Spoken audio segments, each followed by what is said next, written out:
In our first tale, we'll be looking at the story of La Llorona, better known as the Weeping Woman. This is a story that the old ones have been telling to their children for hundreds of years.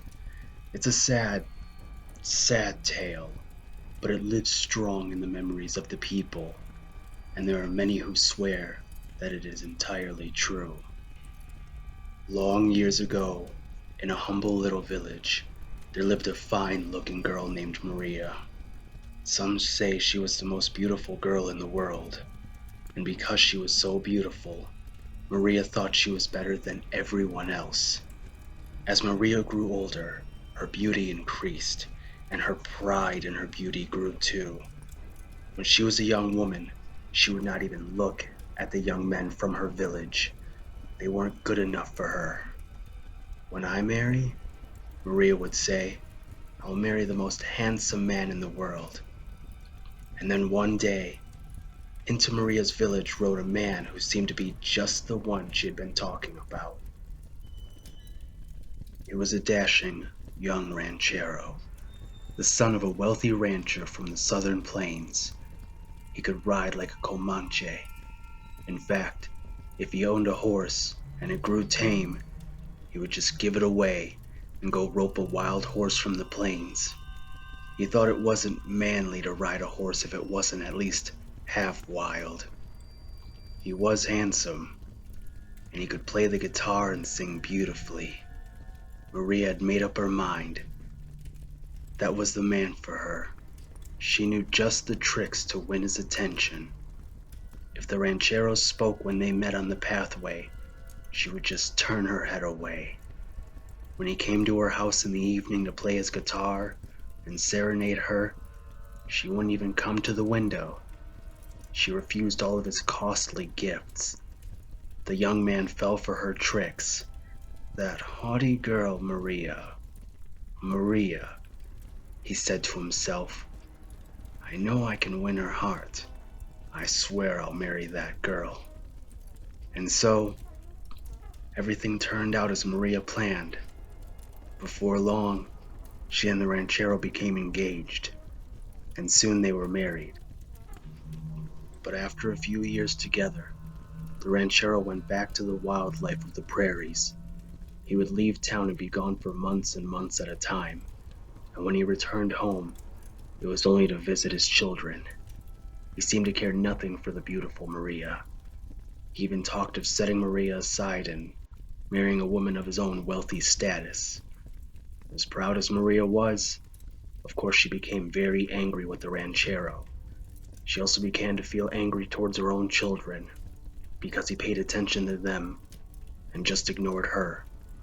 One evening, as Maria was strolling with her two children on the shady pathway near the river, the ranchero came by in a carriage. An elegant lady sat on the seat beside him. He stopped and spoke to his children, but he didn't even look nor acknowledge Maria. And when she had seen that, a terrible rage filled Maria, and it all turned against her own children. And although it is sad to tell, the story says that in her anger, Maria seized her two children and threw them into the river.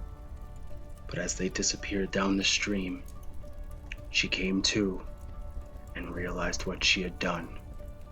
She ran as fast as she could down the bank of the river, reaching and waving her arms out to them. But it was too late. They were gone. The next morning, a traveler brought word to the villagers that a beautiful woman lay dead on the bank of the river. This is where they found Maria, and they laid her to rest where she had fallen. But the first night came along. Maria was in the grave. The villagers heard the sound of crying down by the river. But this wasn't the sound of wind. It was La Llorona crying, "Where are my children?" And they saw a woman walking up and down the bank of the river, dressed in a long white robe, the way they had dressed Maria for when she was buried. On many a dark night, they saw her walk the river bank, and cry repeatedly for her children. And so they no longer speak of her as Maria. They call her La Llorona, the weeping woman. And by that name she is known to this day. Children are warned not to go out in the dark past their curfew, for La Llorona might snatch them, and they may never see the light of day again. Thank you all so much for listening to the story of La Llorona. In our next video, we'll be looking at the tale of Kuchisake Onna, better known as the Slipmouth Woman of Japan. If you like these stories and you're enjoying the channel, don't forget to leave a like, subscribe, and click that notification bell for more future videos. And until then,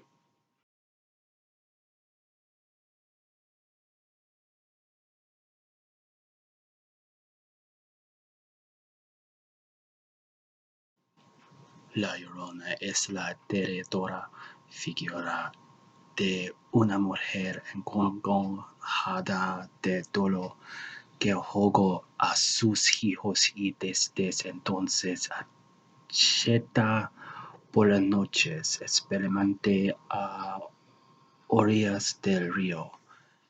Existen numerosas versiones de este cuento que se narra a los niños en Latinoamérica, circulado por todo México y el sudoeste americano. Well,